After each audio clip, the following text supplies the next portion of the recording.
Assalamualaikum warahmatullahi wabarakatuh. Selamat menjalankan aktivitas semuanya. Kami dari kelompok 1 yang beranggotakan saya sendiri, Diki Ananda Marcelino sebagai moderator.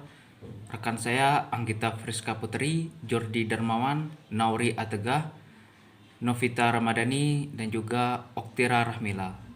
Kami akan membacakan hasil diskusi kami, yaitu mengenai Pancasila sebagai sistem filsafat. Baiklah, langsung saja ke pokok pembahasan pertama yang akan dibacakan oleh Saudari Anggita Friska Putri. Kepada Saudari Anggita, kami persilakan. Assalamualaikum warahmatullahi wabarakatuh. Perkenalkan, nama saya Anggita Friska Putri dari kelompok 1. Saya akan membahas tentang pengertian Pancasila dan filsafat. Pengertian Pancasila. Pancasila adalah pilar ideologis negara Indonesia. Nama ini terdiri dari dua kata, dari Sanskerta. Panca berarti 5 dan sila berarti prinsip atau asas.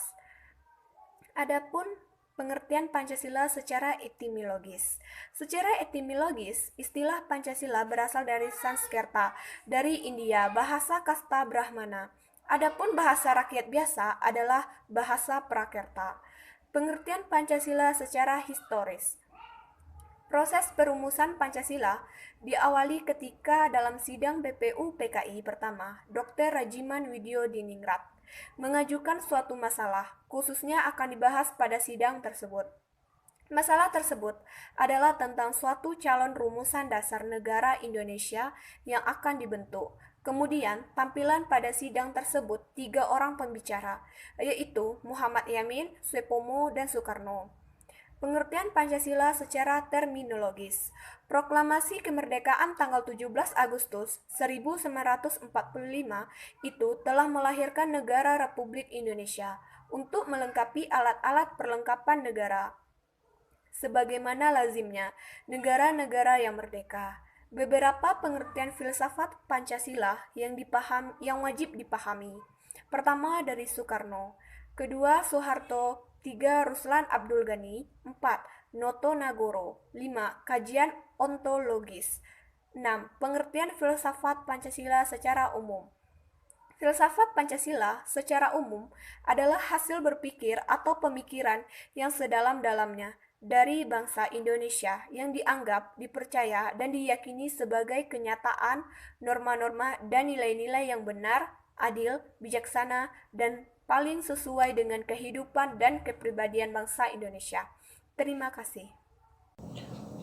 Baiklah, saya Jordi Darmawan dari kelompok 1 ingin membahas tentang Pancasila sebagai sistem filsafat. Filsafat Pancasila dapat didefinisikan sebagai refleksi kritis dan rasional tentang Pancasila sebagai dasar negara dan kenyataan budaya bangsa, dengan tujuan untuk mendapatkan pokok-pokok pengertiannya yang mendasar dan menyeluruh. Pancasila dikatakan sebagai filsafat karena Pancasila merupakan hasil perenungan jiwa yang mendalam yang dilakukan oleh The Founding Father Indonesia yang dituangkan dalam suatu sistem. Yang kedua adalah Pancasila sebagai suatu sistem. Pancasila sebagai suatu sistem memiliki unsur-unsur yang berbeda-beda. Hal ini dapat kita lihat dalam sila-sila Pancasila yang memiliki ragam makna yang berbeda-beda. Namun sistem dalam Pancasila mempunyai suatu kesatuan yang utuh dan bulat. Sila-sila dalam Pancasila saling berhubungan satu dengan yang lainnya untuk mencapai tujuan tertentu. Terima kasih. Objek filsafat Pancasila.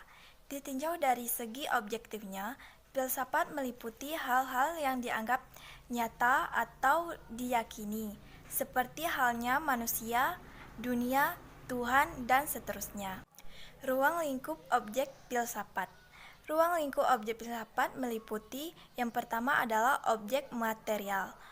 Objek material adalah segala sesuatu yang berwujud, yaitu sesuatu yang ada dan mungkin ada, baik material, fisik, abstrak, psikis, termasuk pula pengertian abstrak logis, konsepsional, spiritual, dan nilai-nilai.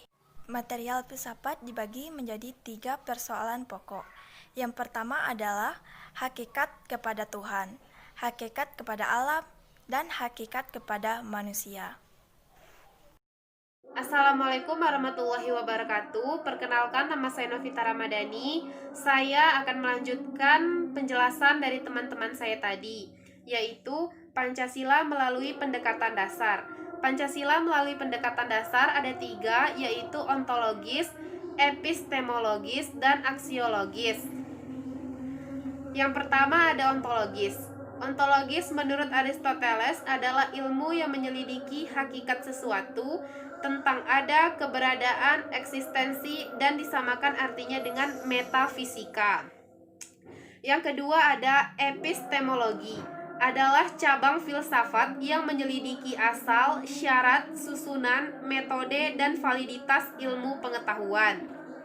Yang ketiga ada aksiologis, adalah teori nilai, yaitu sesuatu yang diinginkan, disukai, atau yang baik. Sekian penjelasan dari saya. Terima kasih. Wassalamualaikum warahmatullahi wabarakatuh. Hakikat Pancasila. Kata hakikat adalah suatu inti terdalam yang dapat mewujudkan segala sesuatu dan bersifat mutlak. Kesimpulannya ialah usaha untuk mencari tahu tentang keterangan yang bersifat radikal tentang objek material tersebut dan dapat dipikirkan oleh manusia.